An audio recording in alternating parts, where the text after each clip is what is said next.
Hey everyone, it's Ryder from Skip. I hope you're doing well. I've got a quick news roundup today. The debt ceiling, U.S. consumers are freaking out. I'll tell you why. And more Bed Bath & Beyond stores are closing. I'll also tell you why that's happening as well. Plus, we've got an interview with the great YouTuber, Lauren. In this interview, she talks about her journey, why she started her YouTube channel, and how this has led to her business success, relevant for anyone who's looking to grow their business. Plus, this is a common way businesses are splitting their revenue, especially during a recession. So you have multiple revenue streams coming in. We've got a clip here of her interview, and if you want to see the full interview with her, highly recommend it. It's on the Skip app. Search Hello Skip in the App Store and Google Play. We'll also leave a link in the description. As always, thanks for subscribing. Let me start with this headline today from the Wall Street Journal. The U.S. consumer is starting to freak out. We are all U.S. consumers if you're watching in the U.S. Here's the opening sentence. The engine of the U.S. economy, consumer spending, is starting to sputter. Retail purchases have fallen over the past 4 months. Spending on services, including rent, haircuts, and the bulk of bills, was flat in December, the worst monthly reading in nearly a year. Sales of existing homes fell last year to their lowest level since 2014, and the auto industry posted its worst sales year in more than a decade. The long of the short here is that all of the money that was printed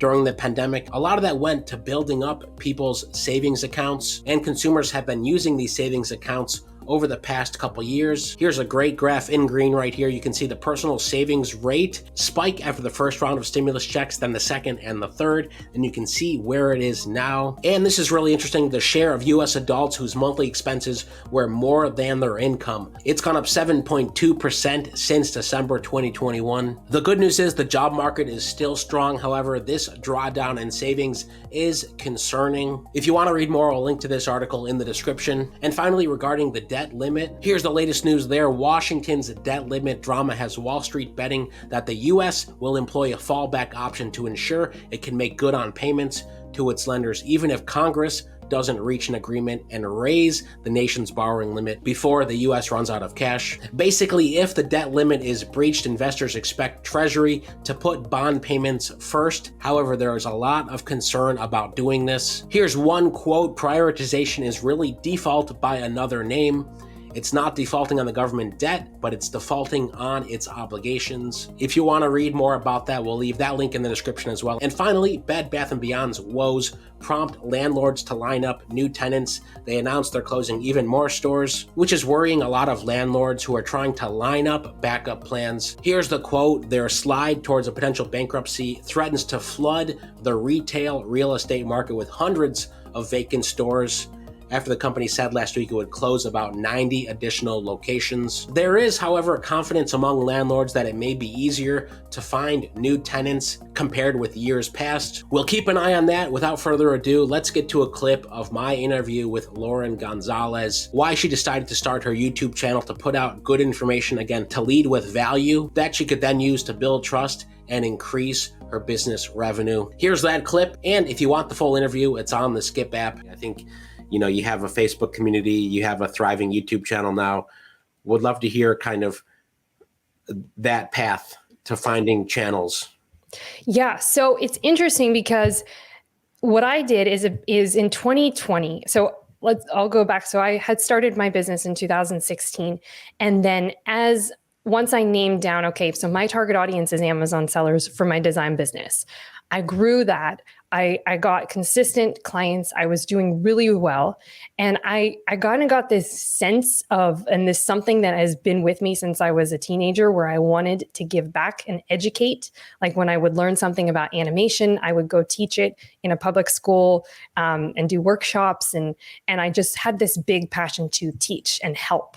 So when I found that I was found this path to success in a freelance business, which I knew a lot of designers were struggling with and figuring it out, I wanted to give back to the community. And I didn't know how, and I didn't actually like YouTube. I didn't like being on video. I didn't ever watch YouTube except for music. So it was kind of a hard thing to get into, but my husband encouraged me to get into it. And And we started a YouTube channel. And this was completely different audience. And this is where audiences are so important, completely different than my design business. So I started a new business, and it's called For the Creatives. And that was for designers, for creatives, to help them start their own businesses. So that is where I really was able to educate and just started putting out content. And I mean, I was getting 10 views on a video or 5 views on a video at first. And you know how YouTube works. It is a long marathon. It is not a sprint. So that's really, to me, it's been really just delineating that I'm not targeting the same people. My design business was able to grow by the channel of, I got on a podcast that was targeting Amazon sellers. I could talk about all that, but I think you want to say something.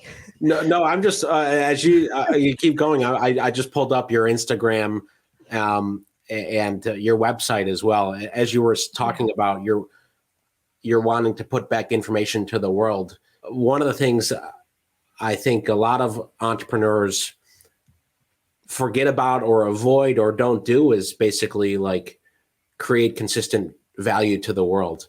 Mm-hmm. And usually it starts with having some level of expertise, right? You have a design background, and then you talk about it, and people then trust you, and they say, great, I'm going to go with Lauren, or I'm going to listen to what she has to say and consume her content. What do you say to people who maybe they filter out, but people say, oh, I'm not a good content creator. I can't create, whether it's on Instagram, Facebook, socials, or by video. What do you say to them? That it might not be a good fit for them to be an entrepreneur, because I don't know how else to get yourself known. You can't just go, and this is where a lot of people fail, is they just go and just anytime they want to promote what they do, that's when they post, and they never ever nurture and build a relationship with their audience. And it's a big, big mistake, because people are going to trust you. They're going to like you. They're going to want to communicate more with you. They're going to have an understanding of what you do.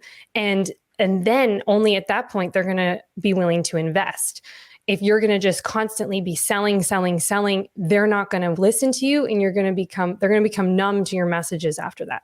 There it is, the short clip with Lauren. Hope you enjoyed it. It was a really fantastic interview, and I loved talking with her. I learned a lot, and she gave some other useful tips and information in the full-length interview, which is around 40 minutes, and that's available on the app. Most importantly, stay well, stay healthy, and I'll see you in the next video.